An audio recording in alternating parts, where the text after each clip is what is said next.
En tout cas, je bénis Dieu pour ce que je vis encore aujourd'hui au Jourdain. Parce que vous savez, là où il y a les hommes, il y a souvent les gens font un pas. Mais après, il y a soit l'usure, il y a soit des problèmes. Et ça fait que les gens soit diminuent ou la qualité devient moindre que ce que vous aviez trouvé avant. Mais je suis très béni parce que je trouve aujourd'hui Jourdain, que ce soit qualitativement, quantitativement, et même les ailes que les enfants de Dieu ont vis-à-vis de Dieu derrière leur pasteur Joseph Kalala, j'ai vu que tout a augmenté. Et pour cela, je bénis l'Éternel. En tout cas, je suis très content. Et si ça peut continuer comme ça, Dieu sera glorifié avec cette église Jourdain et sa richesse.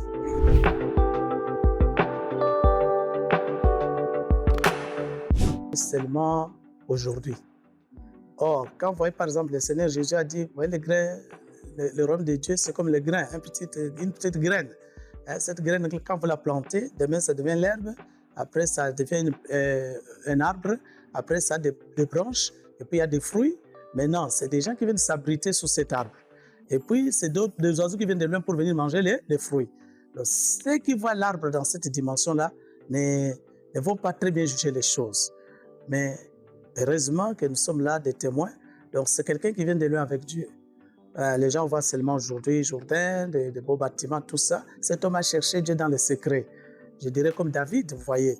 On a vu seulement David combattre Goliath ou devenir roi d'Israël. Mais or, c'est David a fait longtemps dans la brousse avec Dieu. Le psaume 23 nous le décrit. Et c'est là qu'il a appris vraiment que Dieu était son vrai berger. Et même pasteur Joseph, c'est quelqu'un qui vient de loin avec Dieu. Comme je l'ai dit, imaginez-vous, il est quand même quelqu'un dans la société. Mais quand vous venez dans la veillée, il balaye la salle de prière, il étale un tissu par terre, vous dormez tous au même niveau. Bon, vous voyez, si nous les hommes, on peut être touchés, à fortiori les dieux du ciel. Et toute bonne chose qu'on fait envers Dieu, Dieu amène toujours la récompense ou la rémunération.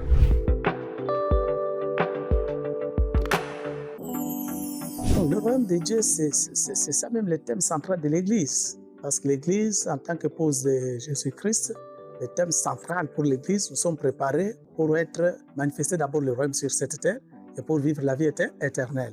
C'est le but même pour lequel le Seigneur Jésus est venu, il a fondé son Église. Et maintenant, avec des thèmes que l'homme de Dieu donne, l'Église, bien qu'étant spirituelle, mais l'Église est aussi physique et matérielle parce qu'il y a des hommes qui vivent sur cette terre. Même le Seigneur lui-même, quand il est venu, il n'a pas échappé à cela. Il a dit, l'Esprit Seigneur est sur moi, il m'a oint pauvre.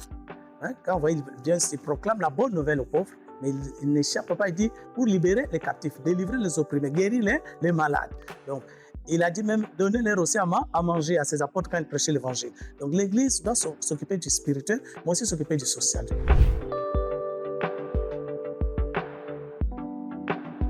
Chercher là, c'est-à-dire servir Dieu, prier.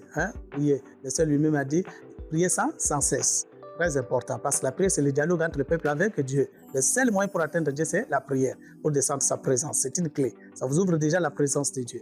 Maintenant, la deuxième clé, en tant qu'humain sur cette terre, Dieu a permis qu'il y ait le mot-clé qui est l'amour. Aime Dieu, aime ton prochain. C'est cette clé-là, quand vous l'utilisez, Dieu va se manifester envers vous parce que là où il y a l'amour, il y a Dieu.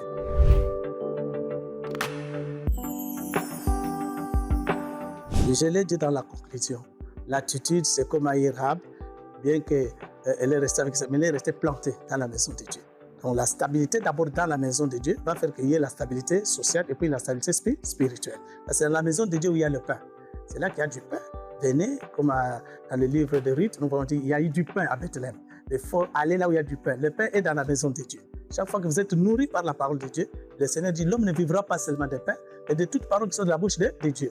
Il y a la parole de Dieu, il y a l'esprit, il y a la vie, parce que je suis le chemin, la vérité et la vie.